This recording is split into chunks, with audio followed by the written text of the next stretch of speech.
আজি 4 দিন হ'ল মই হাৰমতিৰ কেলেণ্ডাৰ হাউচ টিউলিপত আছোঁ। টিউলিপত এতিয়া ৰঙৰ সমাহাৰ। বিভিন্ন ৰঙৰ ফুলেৰে জাতিষ্কাৰ টিউলিপ। খ্ৰীষ্টমাছৰ আগমুহূৰ্তত টিউলিপত প্ৰি খ্ৰীষ্টমাছ চেলিব্ৰেট কৰিবলৈ অৰুণাচলৰ বহুত মানুহে টিউলিপত আহি ভিৰ কৰিছে।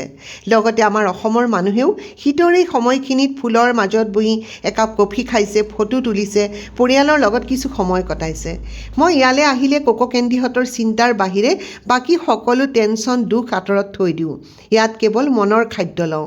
এই ৰং বিৰঙী ফুলবোৰে চাগে হতাশাগ্ৰস্ত মানুহক কিছু মানসিক শান্তি দিব।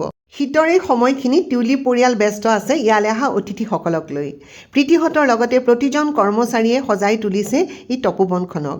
প্ৰতিজন কৰ্মচাৰীয়ে ইমান সৃষ্টিশীল যে প্ৰতিটো উৎসৱৰ লগত মিলাই তেওঁলোকে গোটেই পৰিৱেশটো সৃষ্টি কৰে। ক'লৈকো নোযোৱাকৈ ইয়াতে বহি উৎসৱবোৰ উপভোগ কৰিব পৰা যায়। টিউলিপছত এতিয়া খ্ৰীষ্টমাছৰ ব্যস্ততা। এয়া জয়ফুল এয়া খ্ৰীষ্টমাছৰ ডেক'ৰেশ্যন কৰি আছে। জয়ফুল মূল মানুহ টিউলিপছৰ, একদম হাঁহি মুখে থাকে। নামটো তাই যেনেকৈ জয়ফুল আৰু তাইৰ মানুহজনীও তেনেকুৱা। চাওকচোন ইমান সুন্দৰকৈ সজাই আছে। কিমান এক্সপাৰ্ট এইটো এটা। প্ৰীতি দিবাকৰহঁতৰ মানে কি ক'ম আৰু, জয়ফুলহঁতে মূল মানুহ যোনে ইমান সুন্দৰকৈ কামবোৰ মেনেজ কৰি আছে, নিজে কৰি আছে। আৰু এইবিলাক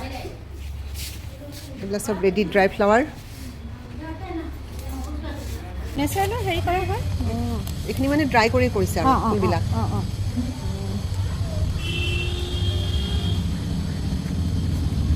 মই প্ৰীতিৰ লগত টিউলিপৰ এটা কোণত থিয় হৈ ফটো উঠা ৰীল বনোৱা মানুহৰ ফূৰ্তিখিনি উপভোগ কৰিছিলোঁ। সকলোৱে ঘৰটোৰ ওপৰলৈ মূৰ দাঙি আচৰিত হৈ চাই আছিল। ইমান ধুনীয়া ঘৰটোৰ ভিতৰখন চাগে কেনেকুৱা হ'ব, বাহিৰখনেই ইমান ধুনীয়া।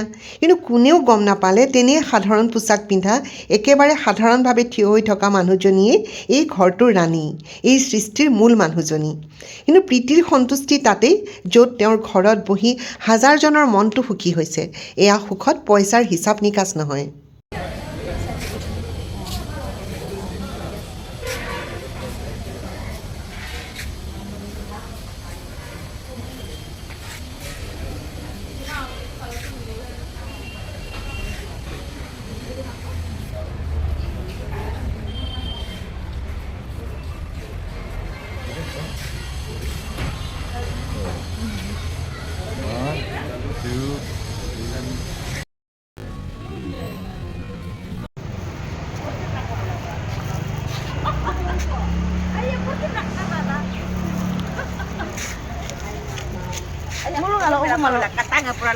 Ako malo na ito sa